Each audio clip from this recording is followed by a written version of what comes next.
Yeah, I'm slowly progressing, little by little.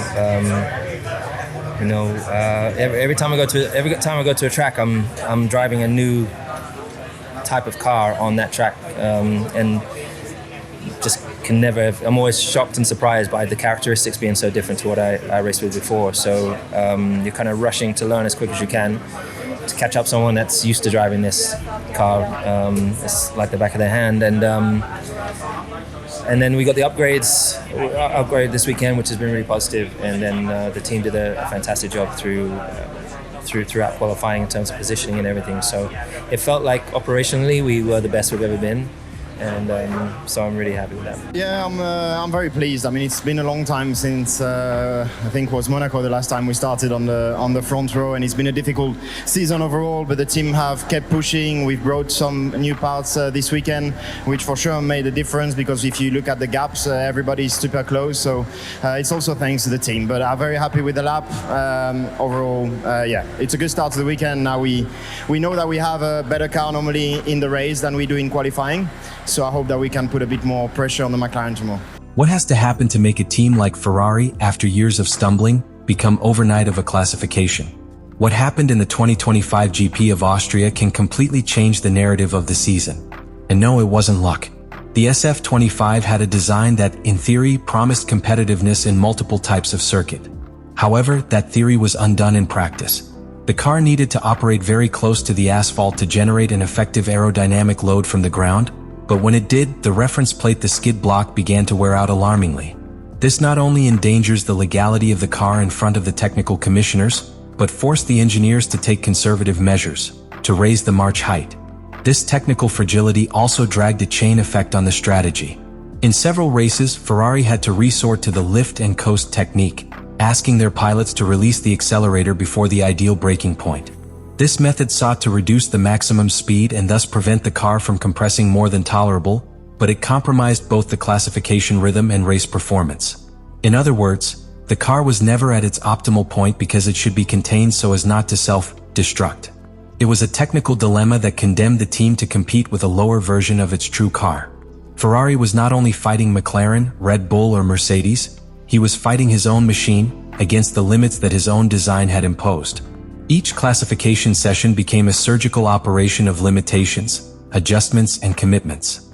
Each 10th one was at the expense of another loss in another area, and that frustration was accumulating. Austria represented, then, much more than an opportunity to add points. It was the last call to break with that destructive cycle of defensive adjustments. If Ferrari wanted to aspire to more this season, I needed to solve that structural root. The partial solutions were not enough. The heart of the technical problem of the SF25 had to be attacked. And that challenge would mark the beginning of a radical transformation. When Ferrari presented the SF25 for the 2025 season, it was clear that the design of the car had been conceived with a more aggressive mentality with respect to the previous version. But that aggressiveness, although promising, was not giving sustainable results. The car had speed in certain conditions, but could not maintain that competitiveness when it was demanded to the maximum. Therefore, the ground redesign introduced in the Austrian GP was not a simple more update within the technical evolution cycle. It was a structural revolution that changed the way in which the SF25 interacted with the asphalt and with the airflow. The soil is, in the era of the modern soil effect, the most crucial component to generate aerodynamic load without penalizing the progress resistance. Its geometry defines how air flows below the car and how it accelerates to generate a pressure differential that sucks it towards the asphalt. Ferrari knew that his original version was poorly optimized. So the new soil was not only an improvement, but a reinterpretation of the aerodynamic principles of the car. Each of the 4 functional areas of the soil was intervened. The front fences, for example, were redesigned to more efficiently manage the vortices generated at the ground entrance. These vortices help seal the flow under the car, preventing the outer air between, and breaks the depression necessary to create soil effect. The team not only comforted the angles, but also modified the profiles and curvature and torsion to generate a more stable flow even in load transfer phases. The central body of the soil received a fundamental change in the form of the Venturi tunnel. The boat section was expanded, the widest area in the center of the car, to allow a progressive expansion of the air that reduced turbulence and maximized the flow of the flow. This aimed to avoid pressure losses and changes of direction or when the car touched the curbs. In addition, it allowed to operate with larger, crucial taxi heights to avoid illegal wear of the lower plate. One of the most notable changes, although less visible, was the redesign of the ground edge. The side of the lateral flap was shortened and its angle of attack was replaced. This modification adjusted the way the air was poured from the pontoons to the bottom rear, optimizing the interaction with the diffuser and reducing the flow separation areas. Thus, the car gained stability in curve input and exit phases, especially in medium-altitude circuits such as Austria. The rear diffuser was also completely reformed. Ferrari altered the air expansion volume and softened the transition channel between the flat floor and the rear exit. This had a double purpose: to allow a more efficient evacuation of accelerated air and keep the load in low-speed phases, when the car naturally loses soil effect. In addition, the new design helped control the pitch of the car, the longitudinal balance, by reducing the oscillations that complicated the work of the pilots in long curves. This whole package was developed with a pragmatic mentality. It was not about looking for spectacular wind tunnel numbers, but of building a more manageable car, less dependent on perfect conditions and more robust in its general behavior. This redesign allowed Ferrari not only to recover competitiveness in Austria, but to do it with an operational solidity that had not been seen from the strongest stages of the hybrid era. When talking about Formula One, it is easy to fall into the temptation to think that everything revolves around the machine. However, the difference between a fast car and a winning car is often in the execution. How decisions are made under pressure, how every second is administered, and how a perfect session is built in real conditions. That was exactly what happened with Ferrari during the classification of the Austria GP 2025. For the first time, the Scuderia showed such a clean and precise execution that it touched the operational perfection, and that made a difference as important as the technical redesign of the SF25. The classification day at the Red Bull Ring did not offer margin for errors. It was a session where the asphalt temperature, the variable wind on the opposite line, and traffic on the launched laps could ruin any strategy. But Ferrari, who had been the victim of his own improvisation so many times, this time he did everything well from the first minute. The session was orchestrated with impeccable coordination between the box's wall, the track engineers, and the pilots. Each decision made had a logic, each instruction was synchronized, and every step was executed with a security that inspired confidence. Lewis Hamilton, experienced and demanding, summed it up with a phrase that weighed more than any technical analysis: "It was our best day in operational terms throughout the year."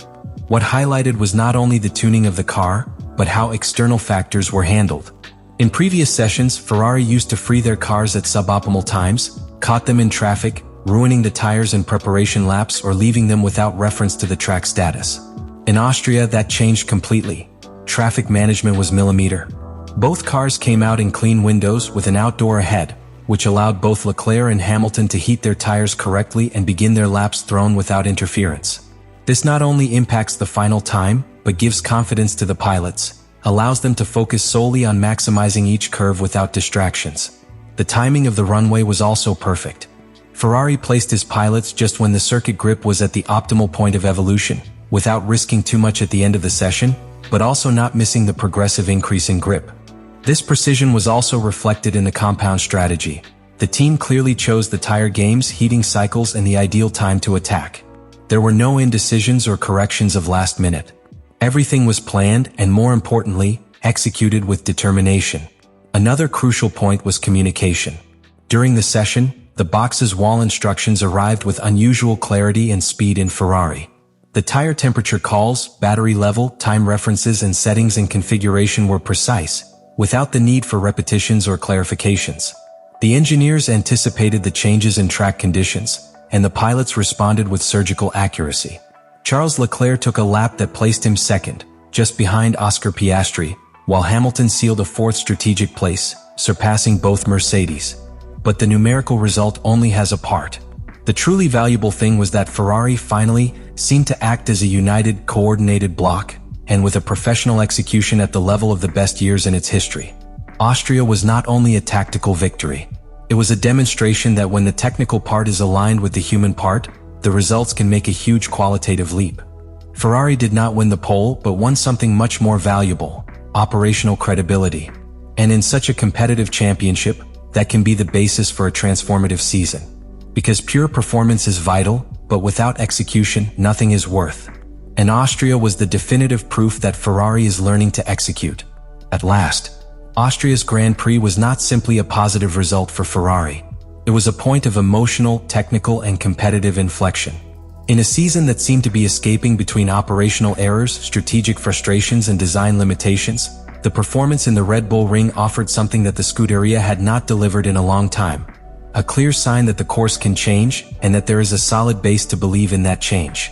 What we saw in Austria should not be understood as an isolated flash of competitiveness, but as the reflection of a deep, meticulous, and brave work. Because redesign an entire floor in the middle of a season is not a decision that is made light.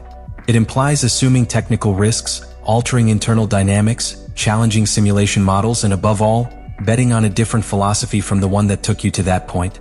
Ferrari did it, and won.